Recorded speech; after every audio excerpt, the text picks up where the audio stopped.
Assalamualaikum warahmatullahi wabarakatuh. Selamat pagi Ibu Kurniana dan teman-teman mata kuliah Psikologi Pendidikan. Semoga kita tetap dalam keadaan sehat dan bahagia. Kami dari kelompok 7 akan mempresentasikan hasil diskusi kelompok kami dengan judul Teori-teori belajar. Selamat menyaksikan.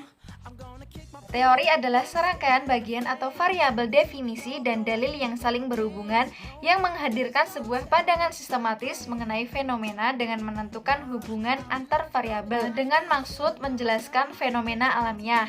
Labovitz dan Hagedorn mendefinisikan teori sebagai ide pemikiran teoritis yang mereka definisikan sebagai menentukan bagaimana dan mengapa variabel-variabel dan pernyataan hubungan dapat saling berhubungan.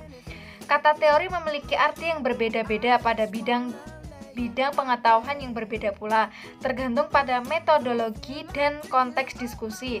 Secara umum, teori merupakan analisis hubungan antara fakta yang satu dengan fakta yang lain pada sekumpulan fakta-fakta.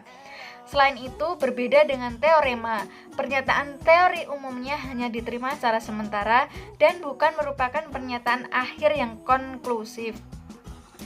Hal ini mengindikasikan bahwa teori berasal dari penarikan kesimpulan yang memiliki potensi kesalahan, berbeda dengan penarikan kesimpulan pada pembuktian matematika. Belajar adalah proses sadar seorang individu untuk merubah perilaku menjadi lebih baik. Menurut Skinner, belajar adalah suatu perilaku pada saat belajar, maka responnya menjadi lebih baik. Sebaliknya, bila ia tidak belajar, maka responnya menurun. Dalam belajar ini, ditemukan adanya hal-hal sebagai berikut.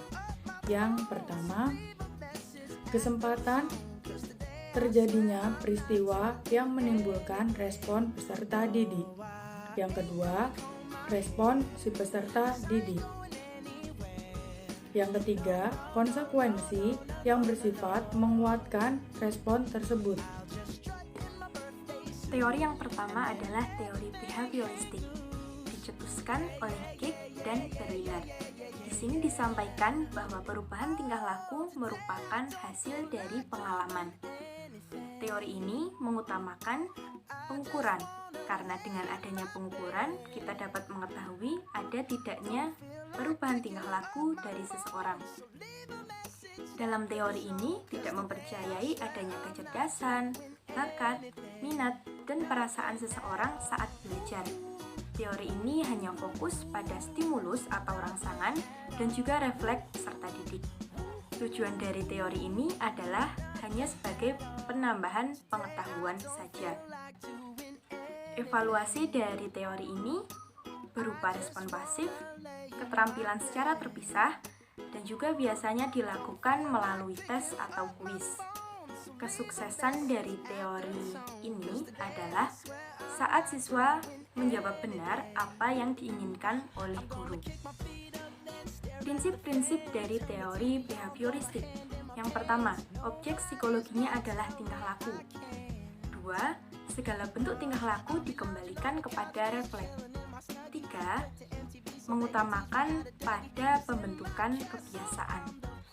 Kemudian teori belajar kognitif.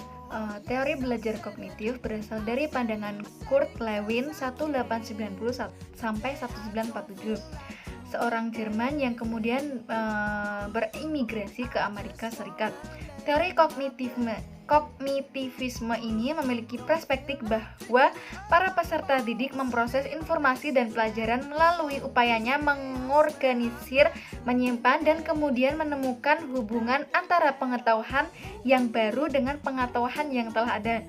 Teori ini menekankan pada bagaimana informasi itu diproses. Menurut cara pandang teori konstruktivistik, belajar adalah proses untuk membangun pengetahuan melalui pengalaman nyata dari lapangan. Artinya, siswa akan cepat memiliki pengetahuan jika pengetahuan itu dibangun atas dasar realitas yang ada di dalam masyarakat. Evaluasi pembelajaran dalam teori konstruktivisme Evaluasi tidak hanya dimaksudkan untuk mengetahui kualitas siswa dalam memahami materi dari guru. Evaluasi menjadi saran untuk mengetahui kekurangan dan kelebihan proses pembelajaran. Konstruktivisme sebagai deskripsi kognitif manusia seringkali diasosiasikan dengan pendekatan pedagogi yang mempromosikan learning by doing. Teori ini memberikan keaktifan terhadap manusia untuk belajar, menemukan sendiri kompetensi, pengetahuan atau teknologi, dan hal lain yang diperlakukan guna mengembangkan dirinya sendiri. Teori belajar yang terakhir adalah teori humanistik. Tokoh yang terkenal dalam teori ini adalah si Roger dan Arthur Comte. Teori humanistik berisikan tentang pengembangan nilai dan sikap individu serta pemerolehan pengetahuan sastra, sejarah, dan juga pengolahan pemikiran secara produktif. Dalam teori ini, berusaha untuk memahami perilaku belajar dengan sudut pandang pelaku, bukan dari pengamatnya. Tujuannya adalah untuk mengeksplor potensi yang dimiliki peserta didik dan mengenalkan peserta didik sebagai manusia yang unik. Teori belajar ini akan sukses saat peserta didik mampu mengenal dirinya sendiri dan lingkungan sekitar. Jadi dapat disimpulkan bahwa teori humanistik adalah teori yang memanusiakan manusia dan mengembangkan potensi yang dimiliki oleh peserta didik. Prinsip-prinsip teori humanistik. Yang pertama, manusia memiliki kemauan alamiah untuk belajar. Yang kedua, tugas yang mengancam akan mudah terasa saat ancaman tersebut kecil. Yang ketiga, keikutsertaan peserta didik secara utuh dalam proses belajar mengajar akan memberikan hasil yang mendalam. Sekian presentasi yang dapat kami sampaikan. Semoga dapat bermanfaat. Terima kasih atas perhatiannya. Wabillahi taufiq wal hidayah. Wassalamualaikum warahmatullahi wabarakatuh.